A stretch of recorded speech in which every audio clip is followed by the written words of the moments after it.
everyone. My name is Hannah Bothner, and I am the short film program director for Tallgrass Film Festival.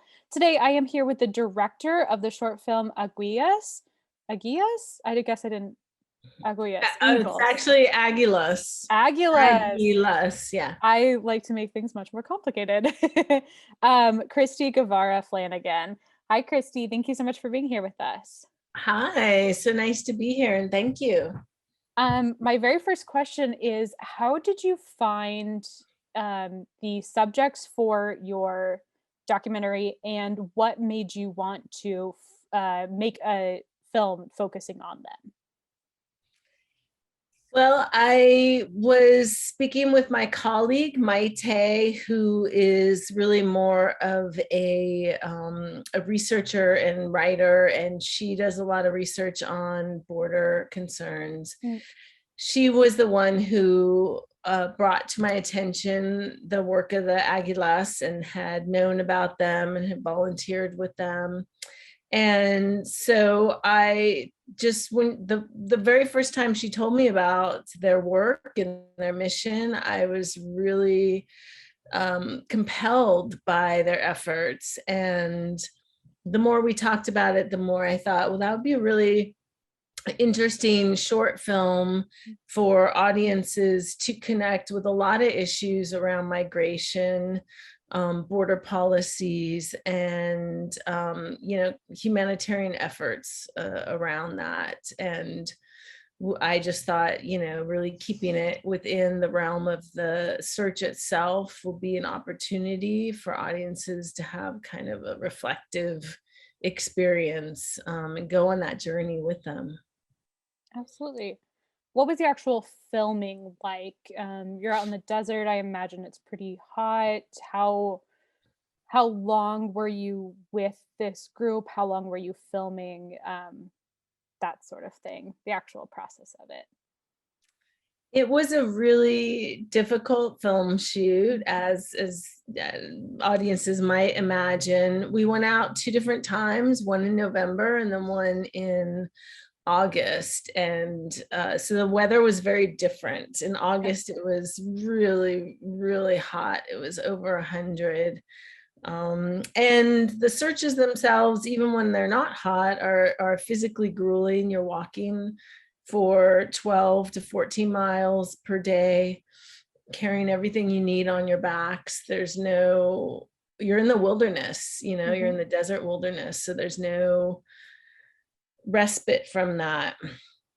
As a film crew, that was, challenging. You can't like plug in or stop and change cameras or anything like that. So we really had to think through how to be portable, how to work on the move. And it was a very small crew. It was really just camera and sound.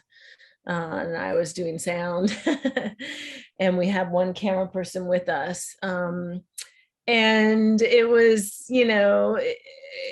the other thing that was kind of interesting was that they never stopped for the camera, right? They're really on a mission, and they're trying to cover as much territory as possible. So whereas, a slower pace might be easier for us as a film crew to follow and capture, we didn't get in their way, and we didn't ask, they wouldn't stop anyway. So, but I think that whole experience really impacted the way we made the film and the tone, and we just kind of had to go with that. And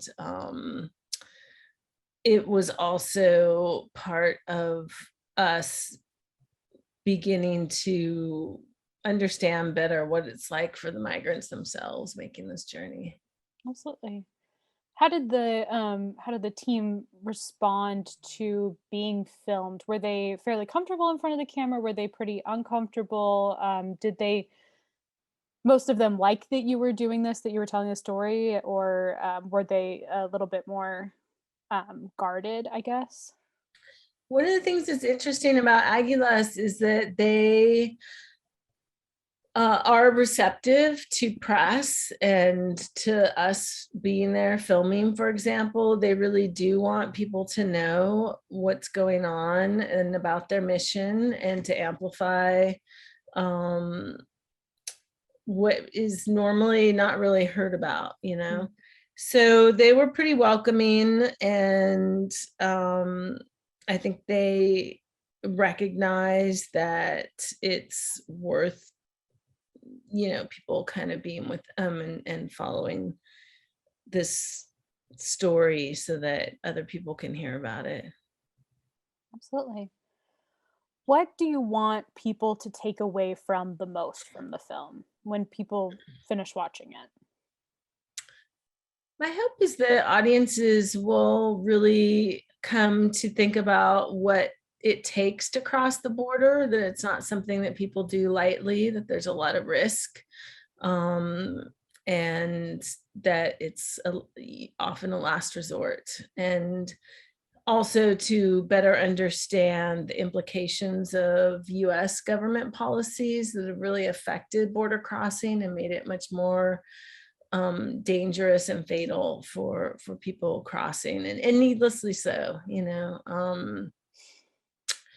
and I think that, just in general, to be reminded that migration is a huge global concern and that every country is kind of dealing with it in different ways, and it's not something that's going to go away.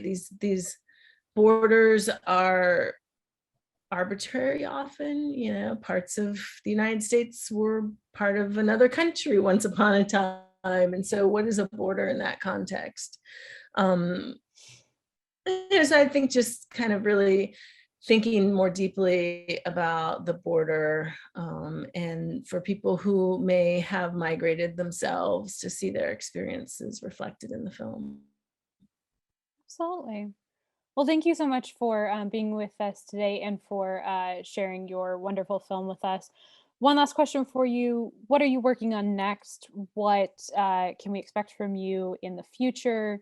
Do you have anything to plug or point people towards? Yes, thank you for asking.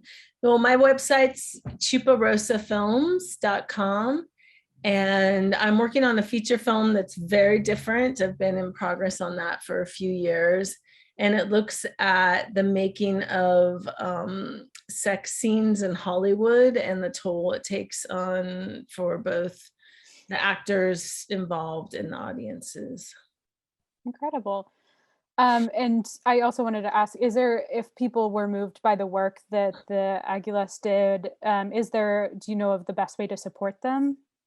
Yes, Águilas have a very active social presence. You can find them at Águilas del Desierto on Facebook and Instagram, and see the work that they're doing. They actually welcome Mhm. volunteers to come on the searches, and that can be a really interesting thing to volunteer to do.